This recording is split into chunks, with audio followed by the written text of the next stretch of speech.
you're a little crooked here, folks. And the camera doesn't want me let me make you uncrooked.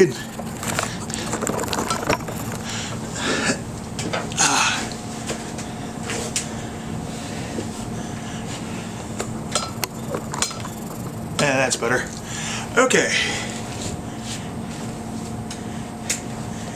What we have here is the MX Extreeme model, tiny little model number.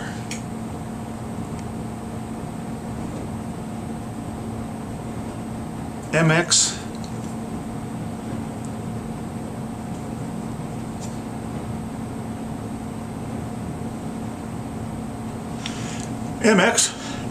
I will put it on the end of the video because I can't read it off of this little thing. I will have to look it up. And I just dropped the sheath for this thing.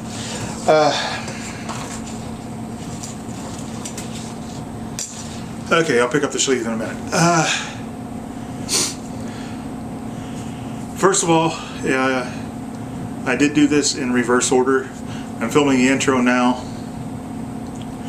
because I didn't want to lose the nice sunny weather for the Warpost segment.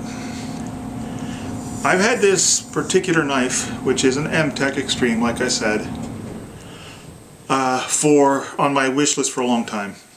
But it was an MX, and it was one of these things where I really wasn't sure. Well, and the Extreme line is better than the regular Extreme MX. I know the knife snobs out there, the people that really hate MX, will say, well, better than crap is still crap. But this is a really nice knife.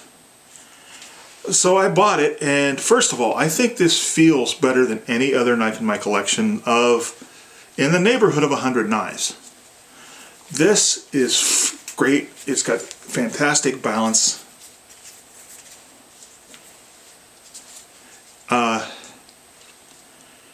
Now, I don't know whether you would call this a long tanto or a short wakizashi, but it just has the absolute perfect balance. Now, granted, being MX, I don't think they did that on purpose. It just happened.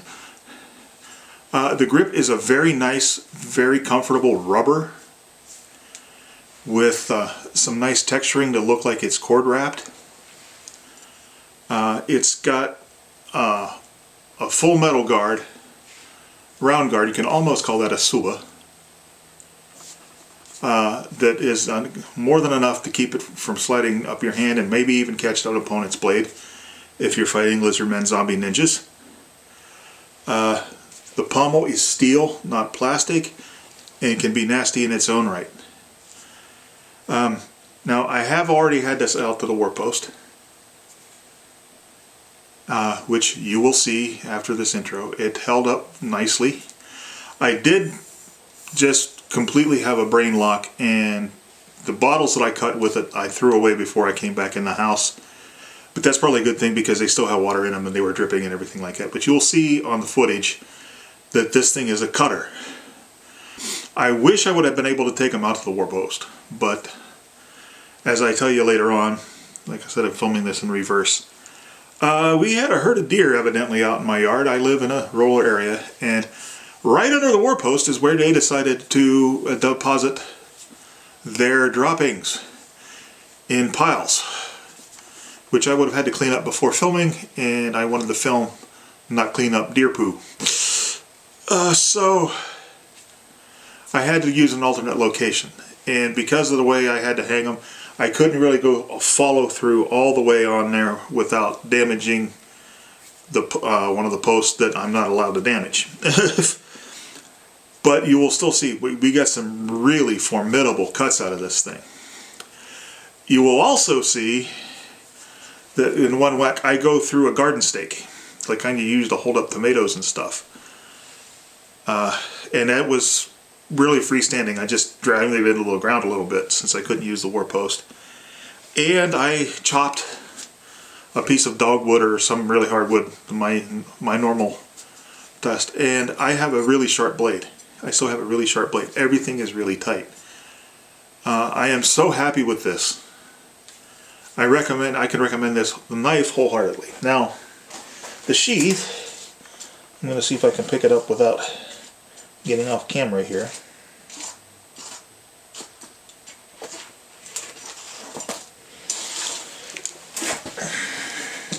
Oh, bad knees and picking stuff up don't go together, folks. Okay. The sheath is really nothing to write home about. It's a standard budget MTech, budget knife sheath. Probably a little better than most. It fits the knife. I don't think you've got a friction hold here. I like the strap wrapping around the guard. Wrapping around the handle instead of going across the guard. I prefer that. The nylon is thicker than most of your nylon sheaths. It's riveted. The stitching, actually I haven't looked at the stitching. It's double stitched and the thread is pretty doggone thick and it is riveted. It's a nylon sheath. I prefer Kydex for my sheaths. And it's basic, it's got the belt loop. It would have been nice to have MOLLE attachments and stuff like that, but it is a budget blade. I believe I paid in the neighborhood of $25 or $30 for this. Worth every penny. Just absolutely worth every penny. So since I filmed in reverse, I'm not going to have a wrap-up segment because I kind of stuck that in the... it's kind of stuck together since I'm filming in reverse. I will put up model number either in the description or when I edit it, I will put it in up on a graphic in the video. But guys, I know a lot of people rag on MTechs, they're made in China and they're all junk, blah blah blah blah blah. This thing does everything that I intended it to do.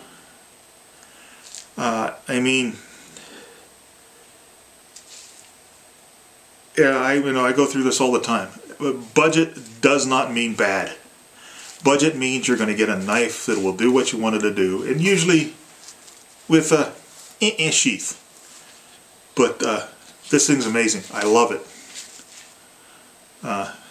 This is one of my favorite knives now, and I'm probably going to be playing with it a lot, and the rest of my collection is going to get jealous.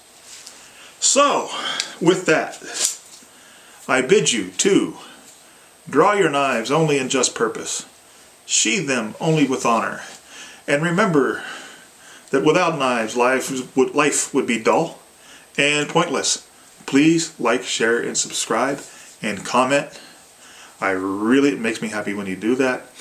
I leave up the snarky knife snob comments. I've done it before. If you want to prove that you're kind of an arrogant, insecure asshat, who am I to take that down?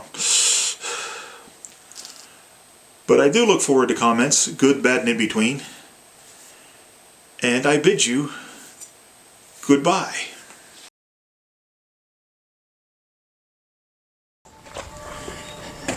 Okay, folks, I did get outside today.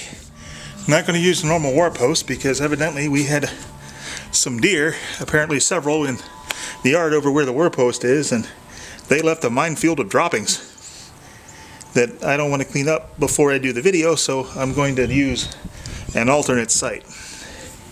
But we are going to find out what this thing will do. I am doing the things a bit backwards. I'm filming outside first instead of doing the intro first. We have a nice sunny day here in Ohio now, but it's Ohio, so 20 minutes from now we could be buried in snow. So I wanted to get the outside portion first. Let's see what she can do.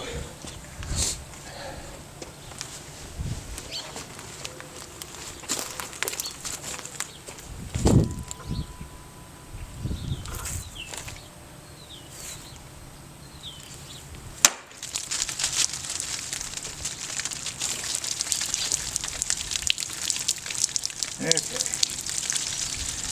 That one got a nice solid cut, as you can see. Let's do the other one.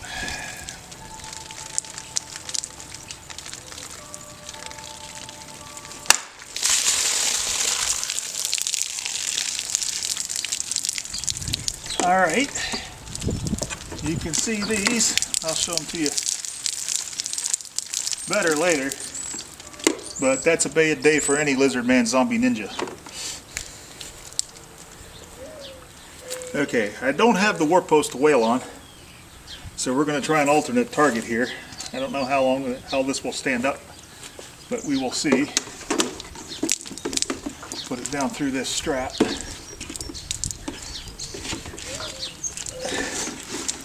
I can't chop up this post. That would make my brother slightly irked. So this is not going to be the typical war post deal.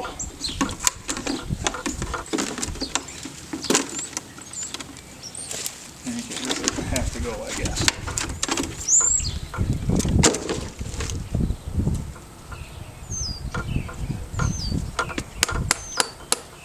And a little better. Or not.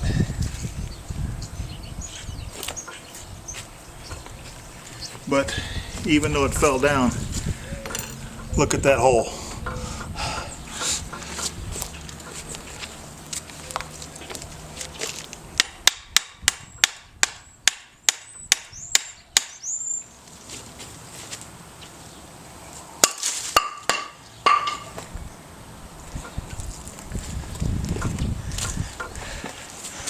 Okay, there we go.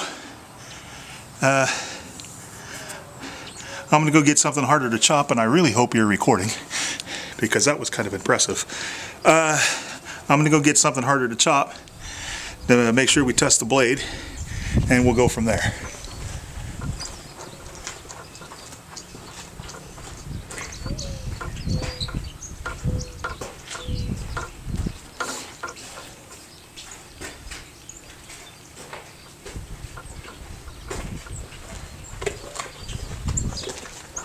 Okay, old faithful piece of dogwood or some kind of really hard wood we've used before.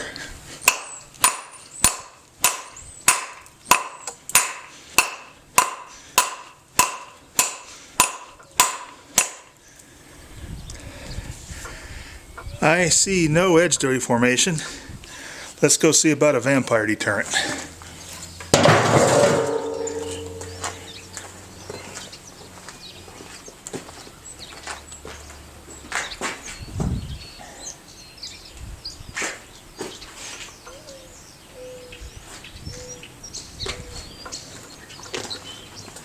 Now, this is the same piece of wood that I chopped off of that stake. It's a little bit diagonal, but I think I caught it on a corner and went through it this way. But still, this is an M-Tech. This isn't a high-end knife. And that's pretty doggone good. But let's see how it hollows the edge. Oh, look at this. Coming right off of there. And this is not really a knife that's designed to do that.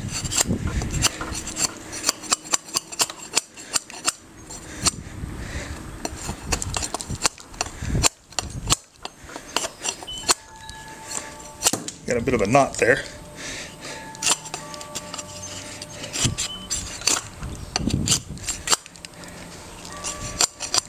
And this is not softwood either, so it's not really the best test of that.